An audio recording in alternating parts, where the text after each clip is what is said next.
Welcome to Spotlight. I'd like to welcome today Oakland County Sheriff and former Republican candidate for the U.S. Senate, Michael Bouchard. It's great to have you at MEA TV. And how are you today? I'm great. How are you? Good, good.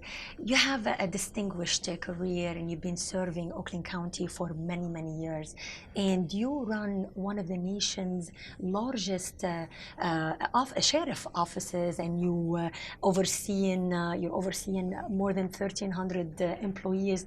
How are you able to have such a good control of such a big county as Oakland County and sustain its safety?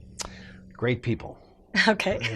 Obviously you're a great hire, so that's why people watch. Yeah. I have to have great people that know what they're doing, how to do it, and I'm fortunate to have a great team. So we have a little over 1,400 people, and we have a county of 1.2 million people. So it's a busy place, but because I've got really great people, we have those kind of duties and those kinds of abilities spread out so that we can work together to solve problems and deal with the issues as we need to. So what are some of the challenges that you face in Oakland County?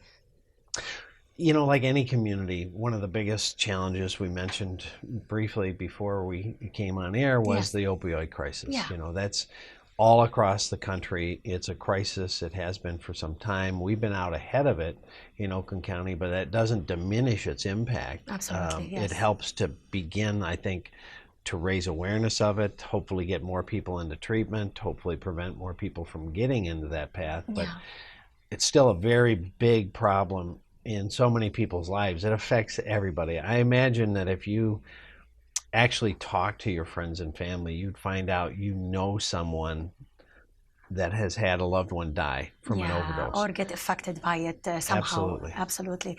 So, we are a melting pot of culture here in the Metro Detroit area. And Metro Detroit holds one of the largest Arab and Chaldeans, community outside of the Middle East, population outside of the Middle East. How do we break the stigma? We're talking about the opioid epidemic. How do we break the stigma, the shame-based culture, and empower parents to talk to their kids about this epidemic that's not only, as you said, affecting our community, but the society in general?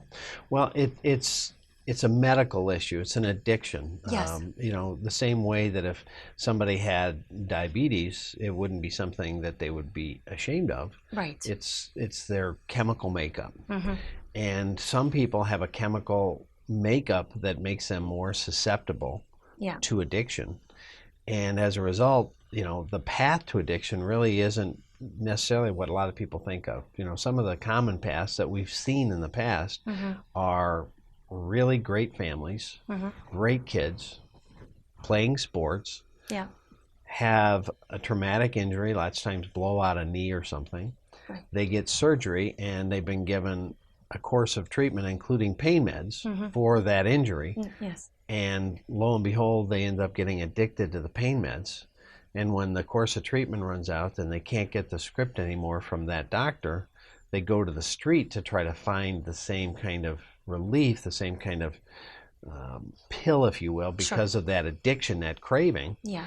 And they find that the pill is so much more expensive than they would think, maybe $85 for a particular pill, and a bundle of heroin may be $20, $25. So it's a lot cheaper. So then they begin a transition to something else to fill that void, that addictive void. And now they're into really dangerous. They're into heroin. It can be laced with God knows what, because it's not like anybody's overseeing the production of illegal drugs in America. So it could be laced with fentanyl. It could be laced with carfentanil. You have no idea. Like serious stuff. And as a result, we respond to overdoses literally almost every day, where somebody it's taken something, sometimes they're not even sure what's in it, and overdosed and either died, or we've saved about 250 people. Yeah. Just the sheriff's office with an antagonist that we carry in all our patrol cars called Narcan. So we give it to them, and lots of times it will save their life. So this is something new that you are doing, or it's been going on for a while? I sought the law change about two and a half years ago. Not too long ago. Okay. Right. Yeah. And so I was the first in the state to deploy it on a broad basis. Okay. And our deputies have it in all the patrol cars, and we use it all the time. So it's saving lives. Absolutely, it saves your lives. It does not diminish the problem to begin with, because Right. who do you think it's fault? I mean, it gives them a second chance. Yeah, but whose fault it is to begin with? Is it the pharmaceutical fault? It's a multi-layer. I don't think we can say it's this one person or this one company's fault. It's multi-layer. Obviously, some of the pharmaceutical people were pushing sales heavily. Yes. They were incentivizing sales. Some physicians run what we call pill mills. They make a ton of money on it. Yeah. The vast majority of physicians are great men and women. Yeah. But some, like in any profession, are not. And they begin to run these pill mills, and they push it out to the streets. And then that, fuels the cycle of addiction, and then they transfer, as I said, lots of times over to other kinds of things like heroin, fentanyl, carfentanil, and as a result, we end up with these huge numbers of overdoses and deaths. So you kind of have to, it has to be what we call a complete societal effort, or in Washington they call it all of government, meaning that Health and Human Services, the Department of Education, all these different departments have to work together. We have to educate people. Yeah. We have to try to, make sure that they understand the different paths to addiction, that there's help available.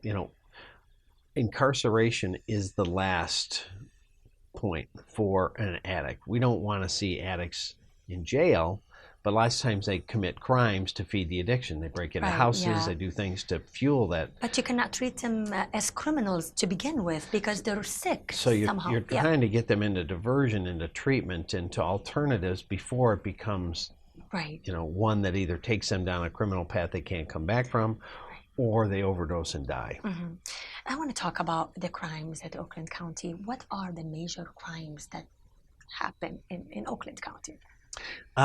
It's a very safe county. We work seamlessly with all our partners, all the local police agencies. The chiefs are friends of ours, and we work with them on a daily basis, and we support them. So anything that we have, if they need it, is available 24/7.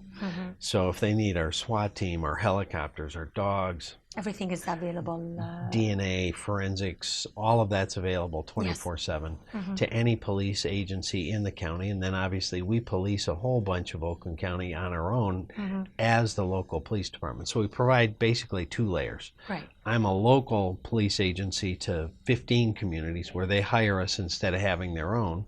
And then for every other police agency in the county, we give them all of those secondary services: homicide investigators, fugitive team, narcotics enforcement, auto theft, marine division, aviation, computer crimes. All that comes to anybody in Oakland County 24/7 at no cost. So to keep it safe. Right. So it helps make a really safe county because we work together. We have the assets and the support of the people, which is critically important. People call us. They support, making sure we have the funding to do the programs to keep the community safe. And as a result, constantly there's top 10, top 20, top 100 safest cities in America. And Oakland County's always got a huge number on those lists. That's good. Obviously, you've been doing an amazing job in Oakland County. In 2012, you were elected to your fourth consecutive term as an Oakland County sheriff. What are the major plans, or what would you like to see happening in Oakland County before your term expires? Each term I try to focus on something to improve not only our agency, but how our agency's in a better position to protect and serve the county. Yes. So in the last election cycle, I focused on building a DNA lab because the delay for us to get results back on DNA tests were such that I couldn't deal with it anymore. I thought it was hurting our victims.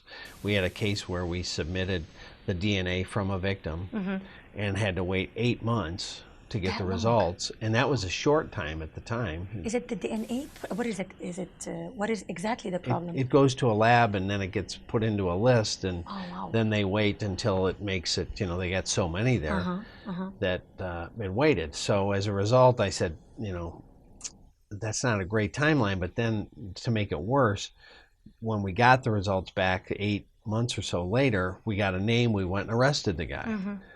Unfortunately, he had committed another couple rapes in the meantime, so that wouldn't have happened had we had a better turnaround. Yes, yeah. So that's when I decided that Oakland County demands and expects really top-rate public service, and public safety's the #1 job of government. Yes. So I started to work and set aside money out of my budget and talk to, you know, the commissioners and to the executive, and over time we got the money set aside and we opened our own DNA lab. So now we can prioritize cases and get a quicker turnaround. That's great. And that helps the victims of sexual assault in a huge way. But it also helps property crimes. So if we've got a serial burglar that breaks a window to climb in your house, leaves a bit of blood on the window, we'll process that too. Okay. So a lot of police agencies across the country do not do DNA for property crime. Oh, okay. So this is the first one. Well, I'm not the first one in the country, but I'm one of. I think I'm the only one in the state. Great. That's good to know. Oakland County Executive Brooks Patterson is battling cancer, and now all eyes are on you to run for his position. Are you interested in running for Oakland County Executive? Well, my first thought is for Brooks. Yes. Brooks has been a friend a long time, and you know he's got a real tough situation he's in, and so my hope and my prayers are for him to have a long, healthy flight path, that he beats the odds on this. We hope so, definitely. Because he deserves, you know, the time. You know, aside from that, you know, at some point I'll make a decision. It's kind of a natural, because the sheriff runs the largest part of the county already. Yeah. So, you know, the other county executives in Wayne and Macomb are all former sheriffs. But the thing that's the biggest challenge for me is that 5 of my top 6 are retiring within a year and a half, 2 years. And so it's now become at a moment in time where it makes it challenging transition-wise for me to leave that. Right. So this is holding you. Other than that, if you don't have this issue, you know, I think it would be great fun to be the county executive. But this isn't just about me. This is about what best serves the county. And I think, as I said, public safety is the most important thing. Right. And I wouldn't do anything to leave the sheriff's office in a position it wasn't ready transitionally to give nothing but the best.